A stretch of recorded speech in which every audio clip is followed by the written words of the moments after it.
Nagpositibo sa iligal na droga si Police Superintendent Lito Cabamongan sa initial drug test na isinagawa ng PNP Crime Laboratory. Si Cabamongan ay naaresto kahapon matapos maaktuhang gumagamit ng iligal na droga sa isang bahay sa Las Piñas City. Ito ang balita ni Lea Ilagan. Inilabas na kanina ng Philippine National Police Crime Laboratory ang resulta ng initial drug test na isinagawa kay Superintendent Lito Cabamongan kagabi. Sa isang mensahe, sinabi ni Crime Laboratory Director Police Chief Superintendent Aurelio Trampe, nagpositibo sa iligal na droga si Cabamongan matapos isa ilalim sa pagsusuri.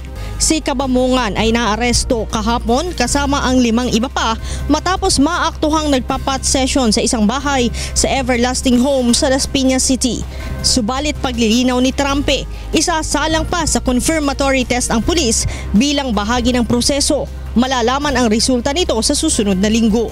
Kung muli ito magpupositibo, ay masasampahan ito ng administrative case na grave misconduct na tiyak na ikatatanggal nito sa serbisyo. Plano rin nilang isalang sa neuropsychiatric test si Cabamongan dahil sa umano'y pagsasayaw nito ng nakahubad sa harap ng maraming tao at panghihingi ng libreng tiket sa mga sinihan para lang mag-yoga sa loob, batay sa reklamong isinampa nito lamang Marso.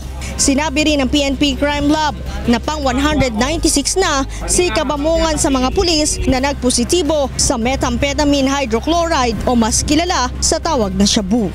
Lea Ilagan, UNTV News and Rescue, Camp Crame.